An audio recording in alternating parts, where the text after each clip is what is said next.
Good morning and welcome to today's Facecast. We're in Luke's Gospel this morning, and there's a passage, a very well-known passage that we've got this morning. It's a few verses.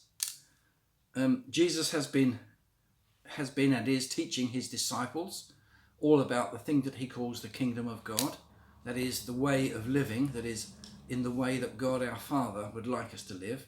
Jesus comes to show us that way. And he poses things to them, asks them questions, gives them all sorts of things to think about. And at one point, he said this: you lack something. You still lack one thing, he said to them, after they had been talking about following him and being committed to. You still lack one thing. Sell everything you have and give to the poor, and you will have treasure in heaven. Then come, follow me. That's a tough thing to say, isn't it?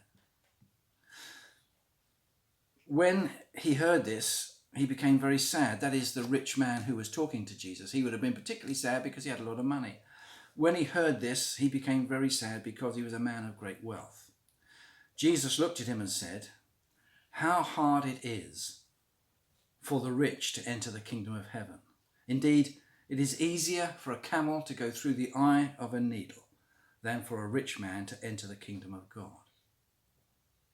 Those who heard this asked, "Well, who then can be saved?" Jesus replied, "What is impossible with man is possible with God." Ooh, profound stuff here in a few short verses. When Jesus is saying to them, and he's telling them the sort of things they have to be ready to do to follow him, to put themselves in the right frame of mind and the right heart in order to follow his way of life. And he says to them at one time, you have to be prepared to give up everything you've got. It's that level of commitment that I'm looking for. He's not saying to them, money is a bad thing. He's not saying to them that you can't enter the kingdom of God if you're rich. He's saying that you might need to be prepared to give up those things which you hold dear. And in this man's case, being a rich young man, it was to give up all his wealth. That's what he held dear. So what is it that you hold dear? Is there something that is so important to you you'd never consider giving it up? Might that be your family, your career? It could be your wealth. It could be your pastime. It could be all sorts of things that you treat as really, really important in your life. And what Jesus is saying is, make no mistake, following me and my way of life can be costly.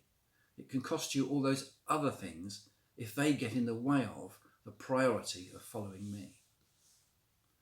And they're saddened by this, they're a bit mystified by it. Then say, well, what help is there for us then? What hope is there for us? Who can be saved from this world? And Jesus says, well, what's impossible with man is possible with God. And in that call of his, come, follow me, is the answer to how you will overcome these things. Come, follow me, and you will see. You don't see it yet, but you will see it. You will see the way if you come and follow me. And that, of course, takes an act of faith. Faith is believing without fully understanding. To come and follow him and give up those things which we might hold dear is a great act of faith. I don't fully understand this, Jesus, but I think it's the right thing to do, so I'm going to trust you. I'm going to follow you. I'm going to put my faith in you. That's what he's saying to them. It's what he says to us all the time, every day. There's the things of this world that will draw you to one side, he's saying, but come and follow me. And what is impossible with man is possible with God. Those of us who've been following him for some time have kind of learnt this over the years, that we can trust him, we can put our faith in him, we can go with him. Others, well, they're not sure about that. Others still downright disbelieve it, and they choose not to follow him. The Christian is called to follow Jesus, as Jesus asks him to.